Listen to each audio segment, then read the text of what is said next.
আমি জানি ভিডিওটা আপনাদের ভালো লাগবে না, কিন্তু একটা কথা মনে রাখবেন, শ্রী শ্রী ঠাকুর রামকৃষ্ণদেবের অমৃত বাণী অমৃত কথা আপনারা জানেন না এমনটা নয়। আজ সেরকমই একটি আধ্যাত্মিক পরিবেশে আমি আপনাদেরকে পরিচয় করিয়ে দেব। সময় পেলে একটিবারের জন্য আপনারা এই জায়গায় এসে শ্রী শ্রী ঠাকুর রামকৃষ্ণদেবের মাতৃালয় দর্শন করে যাবেন। সারাটি, হ্যাঁ ঠিকই শুনেছেন, সারাটি শ্রী শ্রী ঠাকুর রামকৃষ্ণদেবের মামার বাড়ি। একটা সময় এই বাড়িতেই বসবাস করতেন শ্রী ঠাকুরের মা দেবী চন্দ্রামণি দেবী। এখন আপনারা এলে আর সেই পুরনো বাড়ি আপনারা দেখতে পাবেন না। সবকিছু যেন কালের নিয়মে ধ্বংসের পথে এগিয়ে চলেছে। মায়ের এই চন্দ্রামণি দেবীর বাড়ি এখন নষ্ট, তাই নতুন করে আবার মেরামতি কাজ চলছে। বাঁশের বেড়া দিয়ে নতুন করে আবার মাটির ঘর আর উপরে কর্কেটের ছাউনি দিয়ে তৈরি করা হবে এই মায়ের মন্দির। কালের নিয়মে সবকিছু গ্রাস করে নিলেও একটি জানালা রয়ে গেছে সেই কালের। এই ভিডিওটি দেখার পর যদি কোনোদিন এই মন্দিরে আসেন, তাহলে এই জানলাটিকে একটিবারের জন্য স্পর্শ করে নিজেকে ধন্য মনে করবেন। এই জানলাটাই আছে সেই কালের, যে কালেতে মা চন্দ্রামণি এই ঘরে বসবাস করতেন।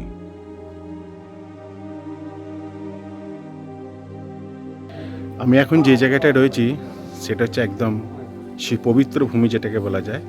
আমরা তো অনেকেই জানি শ্রী শ্রী ঠাকুর রামকৃষ্ণদেবের জন্মভিটে কামারপুকুর, জয়রামবাটি সবই তো নাম শুনেছেন, কিন্তু আমি এখন এসেছি শ্রী শ্রী ঠাকুর রামকৃষ্ণদেবের মামার বাড়িতে। আর আমার যে পিছনে ঘরটা দেখতে পাচ্ছেন, এই ঘরেতেই শ্রী শ্রী ঠাকুর রামকৃষ্ণদেবের মায়ের জন্মভূমি। এইখানেই শ্রী শ্রী ঠাকুরের অনেকবার এসছেন এই মাতৃলয়তে, আর এখনও পর্যন্ত ওনাদের বংশধর এখনও আছেন।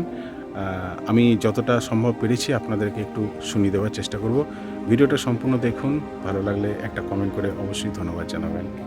কি হচ্ছে এটা? ঠাকুরের মামার বাড়ি। আগে পুরনো বাড়ি ছিল, সে পুরনো বাড়ি বহুদিনের হয়ে গেল, ভাঙা হয়ে গেছে, ভেঙে আবার নতুন করে ঠাকুরের মামার ভিটেটা রক্ষণাবেক্ষণ করা হয়। মানে এটা আগে খড়ের চাল ছিল? আগে খড়ের চাল ছিল, ঝড়েতে উড়িয়ে দিয়েছিল।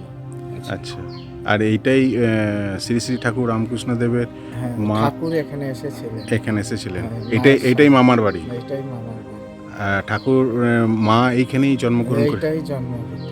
আচ্ছা, এটাই জন্মভিটে। এইটা কি? এটা না, এটা তারপরে মন্দির করা হয়েছে। একটা তো ঘরে ঠাকুর হুম ছিল, হয় না? ভিতরে যাওয়া যাবে এখন? না, বন্ধ। সেই 4টের সময় খোলা হয়।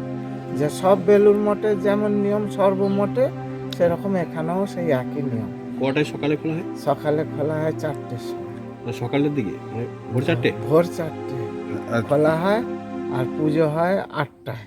আচ্ছা, তারপর মন্দিরটা বন্ধ হয় কখন? 12টায়। 12টায়। মন্দির 12টায়, সব আবার পুনরায় কখন খোলা হয়? 4টে। বিকাল 4টায় আবার খোলা হয়। আবার সন্ধ্যে হ্যাঁ। 7টা পর্যন্ত খোলা থাকে। আচ্ছা, এরা কেউ থাকে না? বেলুর মঠে 2টো মহারাজ আজ দিয়েছে, প্রায় 1.5 বছরের বেশি হয়ে গেল এখানে আছেন? বেলুর মঠে ডাইরেক্ট 2টো মহারাজ। আচ্ছা, এই মহারাজ নামলে মহারাজ এই যে গাড়ি চলে, মানে মামার যে বংশধরেরা ওনারা কেউ এখনো আছেন? দেওঘরে আছে একটা ফ্যামিলি, আর একটা ফ্যামিলি কলকাতায় আছে। আচ্ছা, ওনারা আসেন এখানে? হ্যাঁ, এখানে আছে। এখানে আসেন? এই তো পরশুদিন এসেছি। আচ্ছা, পরশুদিন এসেছিল। সেই তো। আর এখানে এমনি থাকার ব্যবস্থা এসব আছে নাকি? এখন তো ছোট, এখন ঘর ফর যাত্রী নিবাস হয়নি। আচ্ছা, ও। হলে তখন আর এখানে মানে একটা বছর অনুষ্ঠান যে একটা বড় অনুষ্ঠান আছে, সেটা কখন হয়? মানে অঘ্রাণ মাসের 2 তারিখে, অঘ্রাণ মাসের 2 তারিখ। 19শে নভেম্বর এরকম। আচ্ছা, যাই হোক, অঘ্রাণের 2 তারিখে। অঘ্রাণের 2 তারিখ। আর এখন কি হবে? প্যান্ডেল হচ্ছে একটা? এরকম ঠাকুরের জন্মদিন হয়ে গেল, তো ভোগ হয়ে গেল, আচ্ছা খোলা হচ্ছে। আচ্ছা আচ্ছা, এটা খোলা হচ্ছে। খোলা হচ্ছে। হুম। আপনারা যদি এই সারাটি রামকৃষ্ণ মিশন আসতে চান, তার জন্যে পথ নির্দেশটা আমি একটু আপনাদেরকে বলে দিচ্ছি। হাওড়া থেকে গোঘাট লোকাল ধরে আরামবাগের ঠিক আগের stoppage Mayapur. Mayapur rail station থেকে ম্যাজিক ভ্যান বা টোটো করে কাবলে মোড় চলে আসুন। কাবলের মোড় থেকে আবার একটি টোটো পাল্টে সারাটি রামকৃষ্ণ মিশন পৌঁছে যাবেন খুব সহজে। যদি কোনো দিন কামারপুকুর, জয়রামবাটি বা দেরেগ্রাম ঘুরতে আসেন, তার সঙ্গে আরামবাগ থেকে মাত্র 12 কিলোমিটার দূরে রয়েছে সারাটি গ্রাম। আপনারা রামকৃষ্ণদেবের মামার বাড়িটাও অবশ্যই ওর সঙ্গে সংযোজন করে নেবেন। বাঁকুড়া, বর্ধমান থেকে যদি আপনারা বাস পথে আসতে চান, আরামবাগ থেকে তারকেশ্বরগামী যে কোনো বাসে চেপে কাবলের মোড়ে নেমে পড়বেন। কাবলের মোড় থেকে আরামবাগের দূরত্ব 11 কিলোমিটার। কাবলের মোড় থেকে সারাটি গ্রাম বা রামকৃষ্ণ আশ্রম মাত্র 1 থেকে 1.5 কিলোমিটারের মতোই দূরত্ব রয়েছে। আর কিছু বলবো না, ভিডিওটা কেমন লাগলো একটু কমেন্ট করে জানাবেন। তাহলে আজকের মতো এটুকুই, আবার দেখা হবে নেক্সট কোনো পর্বেতে।